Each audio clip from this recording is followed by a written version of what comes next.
خوش آمدید ناظرین ایک دفعہ پھر انوار رمضان میں۔ اس وقت ہمارے اسٹوڈیو میں ایک بہت ہی خوبصورت سے اچھے سے ننے منع گول مٹول سے جو ہے نا وہ احمد علی موجود ہیں۔ ہم چاہیں گے کہ احمد علی آپ ہمیں ایک نعتیہ کلام پیش کریں۔ بسم اللہ الرحمن الرحیم۔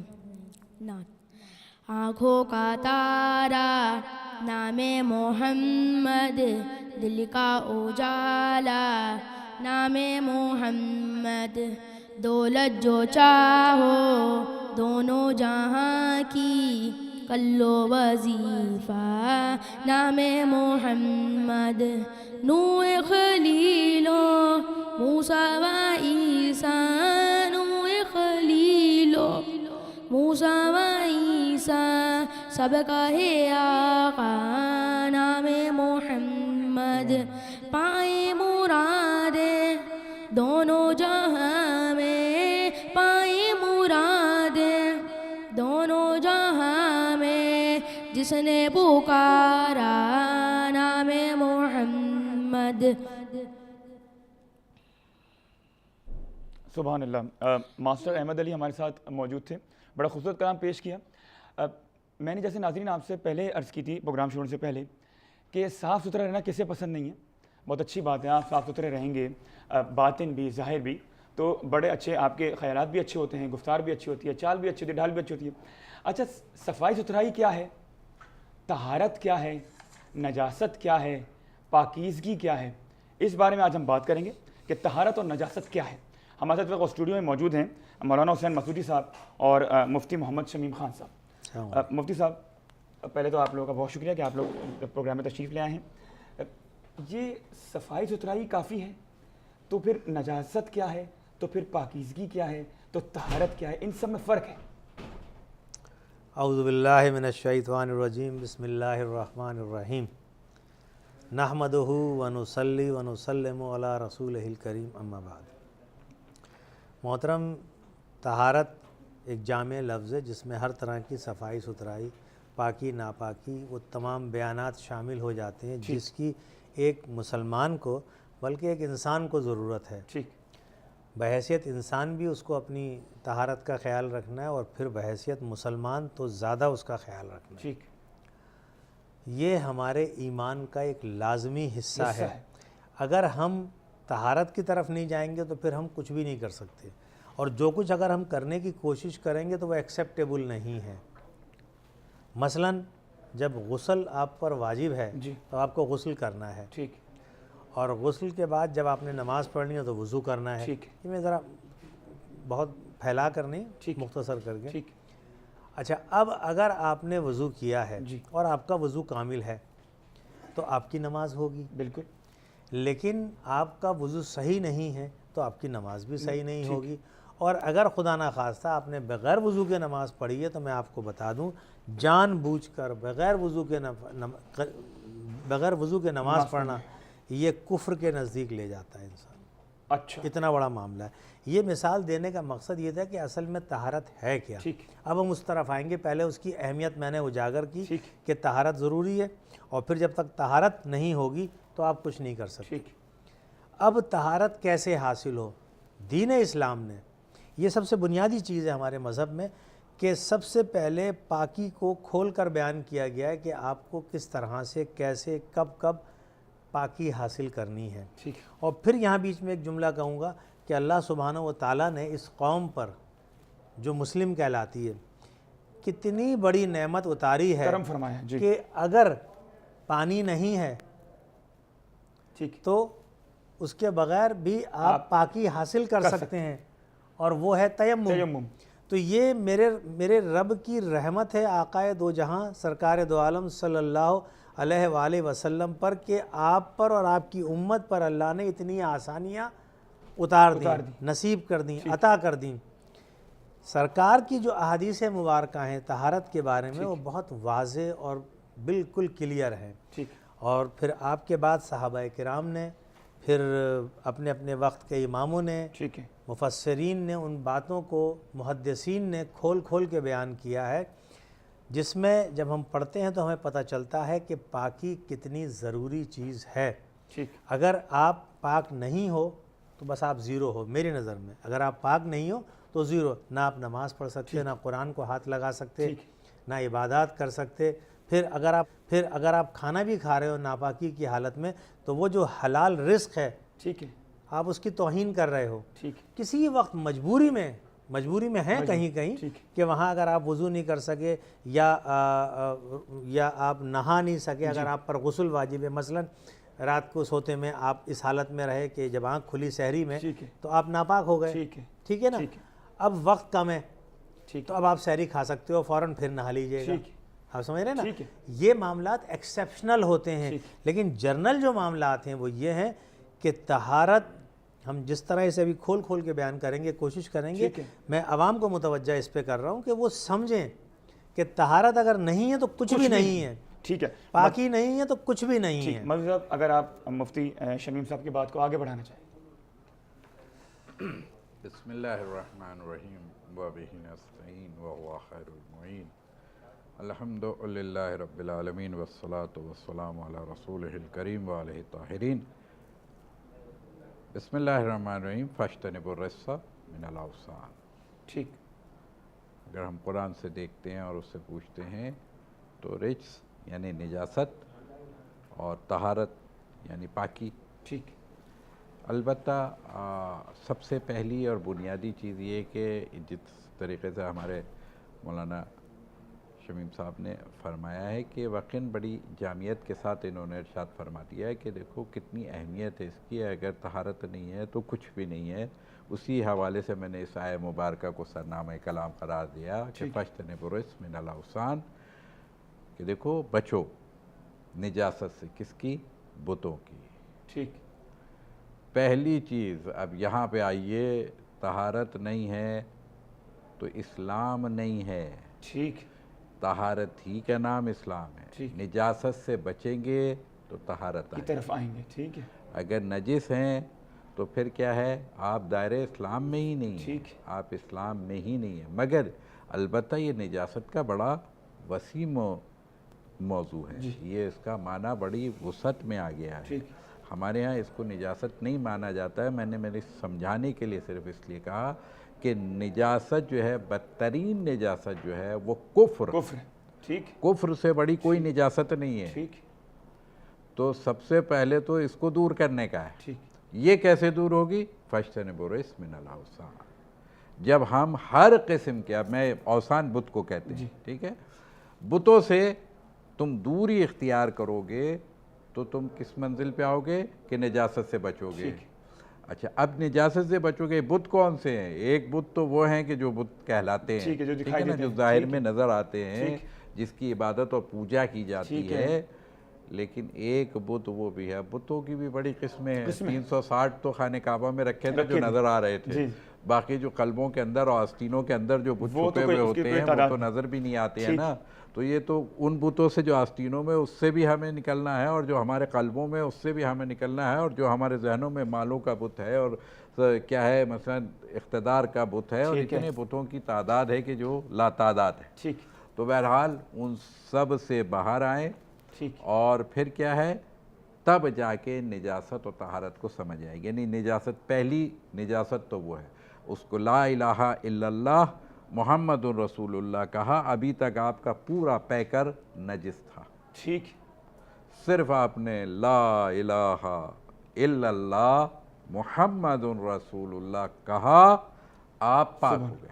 ٹھیک، پاک ہو گئے۔ سبحان اللہ۔ آپ کیا ہے؟ ابھی آپ کے ہاتھ سے میرے لیے کوئی چیز لینا، گیلا اگر ہاتھ تھا آپ کا اور میں لے لوں تو وہ نجس ہو جاتا، لیکن لا الہ الا اللہ محمد رسول اللہ پڑھنے کے بعد اگر میں کسی کافر سے کیا ہے اب گیلی چیز بھی لوں گا تو وہ نجس نہیں ہوگی، اس لیے کہ اس کا ہاتھ پاک ہے۔ تو مسلمان کا ہاتھ تو ہاتھ، جسم تو جسم، بلکہ روح بھی پاک ہوتی ہے۔ اور یہ منزل اگر سمجھ میں آ جائے تو پھر میں کہوں گا کہ جی ہاں، اگر آپ کو رکنا ہے تو مجھے کوئی اعتراض نہیں، مطلب آپ کی بات کو میں آگے بڑھوں گا۔ شمیم صاحب، صفائی ستھرائی اگر کوئی شخص، اچھا اب اس سے پہلے میں آپ سے بات کا سوال کرتا، ہمارے ایک لائیو کالر موجود ہیں۔ السلام علیکم۔ ہیلو، السلام علیکم۔ طہارت سے نجاست کے متعلق سوال کرنا تھا کہ جو چیزیں شریعت میں آئی ہیں کہ یہ چیزیں پاک کرتی ہیں نجاست کو، تو ان کے بارے میں تمام کو ذرا تفصیل سے تھوڑا سا بتا دیں. ٹھیک ہے. جیسے طبیعت ہے اور عین نجاست کا زائل ہونا، ان سب کا تھوڑا مثال سے واضح کر دیں. ٹھیک ہے. اچھا ٹھیک ہے، وہ اسی طرح کون صاحب بات کر رہی ہیں؟ Thank you. بہت شکریہ ہمیں کال کرنے کا. میں ابھی تو گفتگو کا آغاز ہی تھا، میں ابھی مراحل سے گزرتا ہوں وہیں آتا تو انہوں نے پہلے ہی سوال کر دیا. اچھا شمیم صاحب، ان کا جواب آپ دے دیجیے گا. یہ اگر میں پاک صاف کپڑے پہنا ہوا ہوں تو بس کافی ہے نا؟ نہیں، تو میں تو اچھے کپڑے پہنا ہوا ہوں. نہیں، اچھے کپڑے سے میں نے منہ بھی دھویا ہوا ہے، تو میں تو برش بھی کیا ہوا ہے. اب میں آپ کو ایک مثال دیتا ہوں. جی، آپ بہت اچھے لگ رہے ہیں ماشاء اللہ. ٹھیک. شکل صورت بھی اچھی ہے، ٹھیک، صاف ستھرے بھی ہیں. ٹھیک. ہم دونوں کے مقابلے میں بہت جوان بھی ہیں، کپڑے بھی اچھے لگ رہے ہیں. ٹھیک.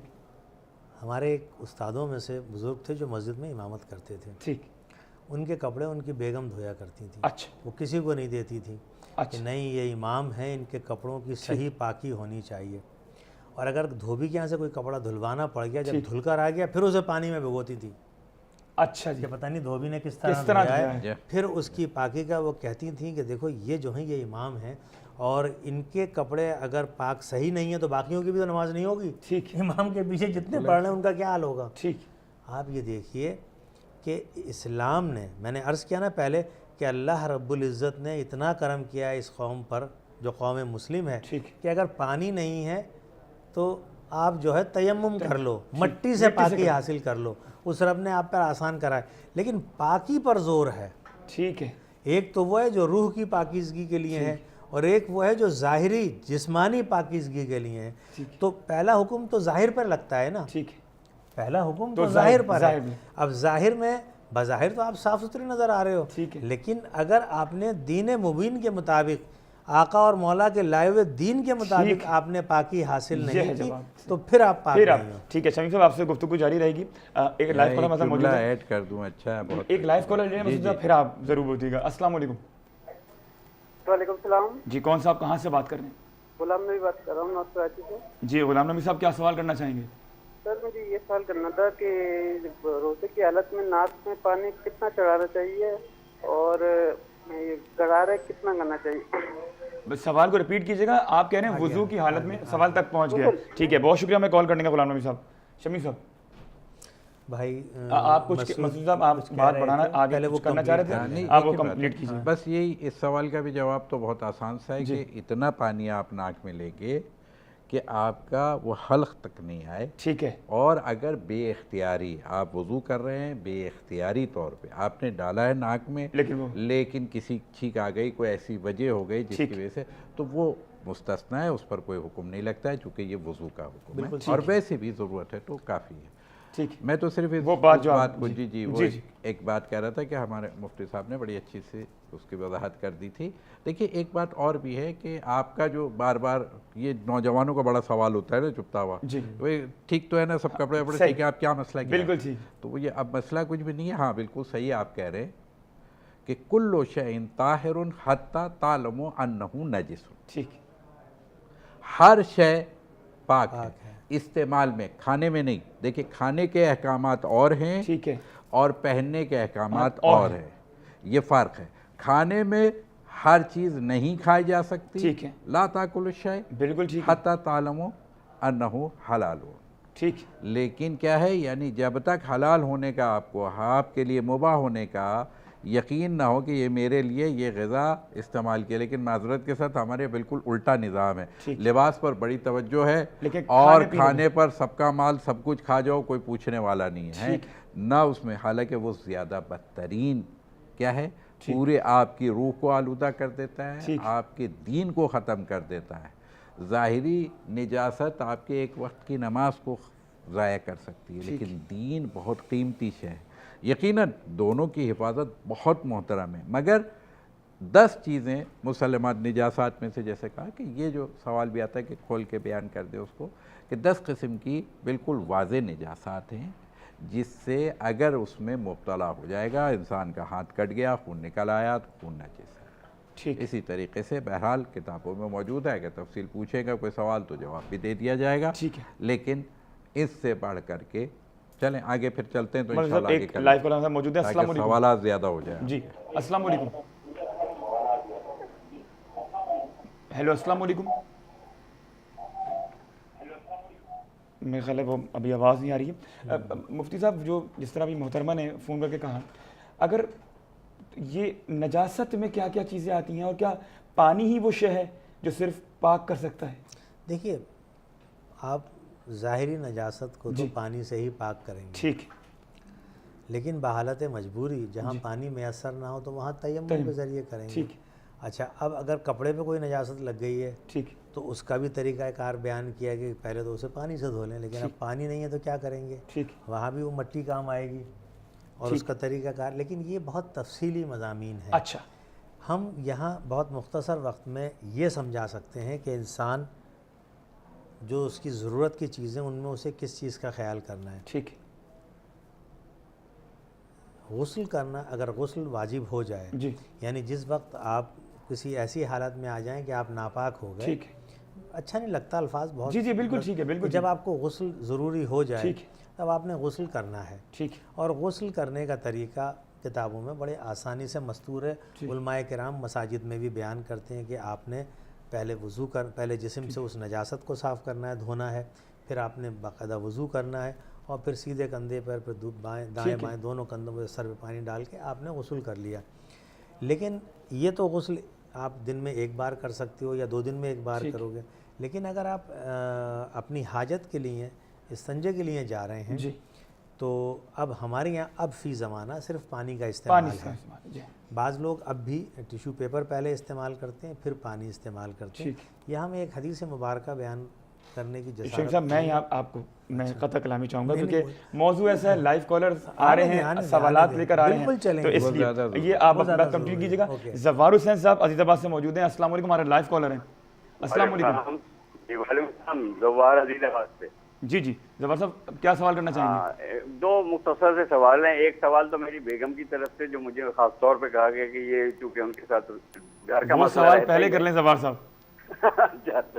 وہ سوال یہ ہے کہ جو پلاسٹک کے برتن یا پلاسٹک کی چیزیں جو بھی ہوتی ہیں اگر وہ نجس ہو جائیں تو آیا وہ پاک کرنے سے پاک ہو جاتی ہیں؟ ٹھیک ہے.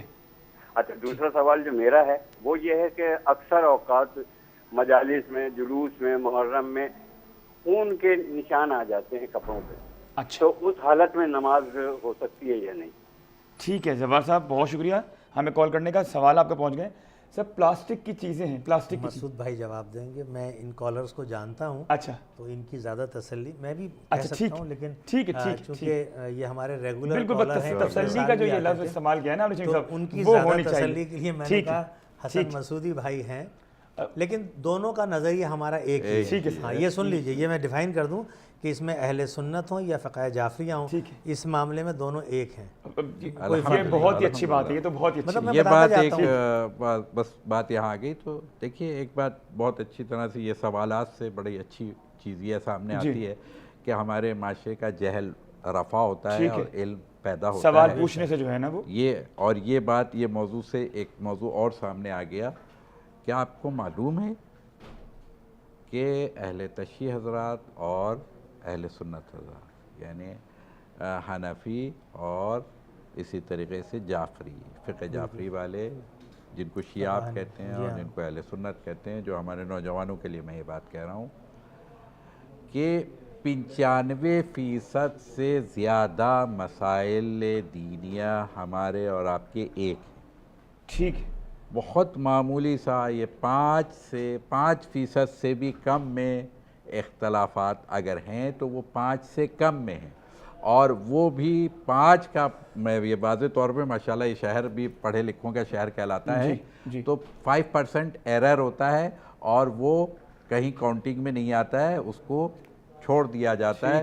تو مہربانی کریں ایرر کو چھوڑیں, 95% جو اتفاقات ہیں اس پر ہم نے رہنا ہے. تو بات سوال یہ ہے کہ جی ہاں پلاسٹک کے برتن ہوں یا کوئی بھی چیز, اگر وہ اس کے اندر کیا ہے نجاست لگتی ہے اور آپ اس کو پانی سے پاک کریں گے تو وہ بالکل پاک ہو جائے گی. مگر یہ کہ نجاست کسی چیز کے اندر جذب ہو جائے تو اس کے پاک کرنے کا احکامات اور ہیں, جیسے کوزے وغیرہ کے معاملات اور ہوتے ہیں. کوزہ جو مٹی کے برتن ہوتے ہیں, تو مٹی کے برتن کی طرح سے صفائی کے احکامات اور ہیں, لیکن وہ چیزیں چاہے وہ اسٹیل ہو, چاہے وہ آئرن ہو, چاہے وہ پلاسٹک ہو, کوئی بھی چیز ہے تو اس کے اوپر پاک کرنا نسبتاً آسان ہے. آپ پانی ڈالیے پاک ہو جائے گا. اور رہ گیا تو ایک مطلقاً بات ہے کہ 1 درہم بغلی یا یوں سمجھ لیجئے کہ 1 گود، یہ ہتھیلی کی جو گول دائرہ بن رہا ہے، 1 کوائن کہہ لیجئے آپ، جو آج کل تو بہرحال اب کوائن بہت چھوٹے ہوتے جا رہے ہیں، بس 1 انچ کا ڈائی میٹر جو اس کے اندر بن رہا ہے آپ کا. بہت اچھی تشریح کر دی اس کی کہ یہ سمجھ لیجئے آپ اتنا خون اگر آپ کے جسم پر اور آپ کے لباس پر ہے تو وہ خداوند عالم نے نماز میں معاف فرمایا ہے. اب وہ اسپاٹ کر کے ہو یا ایک جگہ پر ہو، دونوں صورت میں اگر کئی جگہ پر اسپاٹ آ گئے ہیں تو ان کو جمع کریں تو یہ ہتھیلی کی گود جو کہلاتی ہے اتنا اس کے اندر کا، تو اتنا وہی 1 انچ کا ڈائی میٹر لے لیجئے. بہت خوبصورت وضاحت کر دی ہے کہ بس اس سے سب کو مجموعی طور پہ اگر اس سے زیادہ ہوگا تو اس میں نماز نہیں ہوگی. مولوی صاحب حضرین بہت ہی سیر اصل گفتگو یہاں جاری ہے. یہاں پر وقت ہوا بریک کا، لیکن ہم چاہیں گے کہ اسد صدیقی ہمارے ساتھ موجود ہیں اسٹوڈیو میں کہ وہ ہمیں جو ہے ایک کلام پیش کریں تو بہت ہی اچھا ہوگا. اس کے بعد ہم بریک پہ جائیں گے، ہمارے ساتھ رہیے گا. اسد صدیقی صاحب.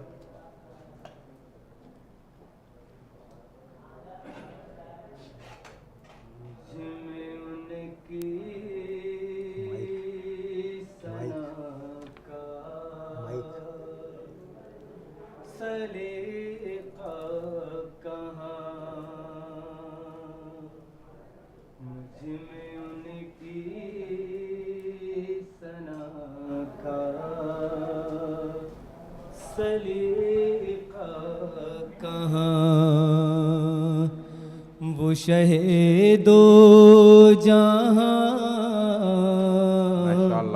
وہ کہاں میں کہاں، ان کا مدحا سرا خالق این و آن، وہ رسول زمان وہ کہاں میں کہاں، مجھ میں ان کی ثنا کا سلیقہ کہاں. ان کے دامن سے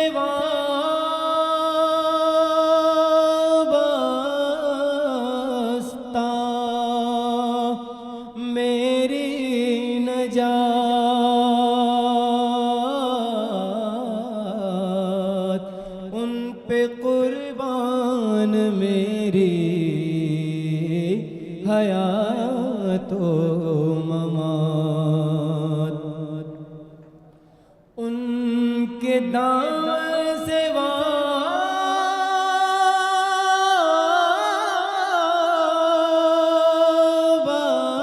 وابستہ میری نجات، ان پہ قربان میری حیات و ممات.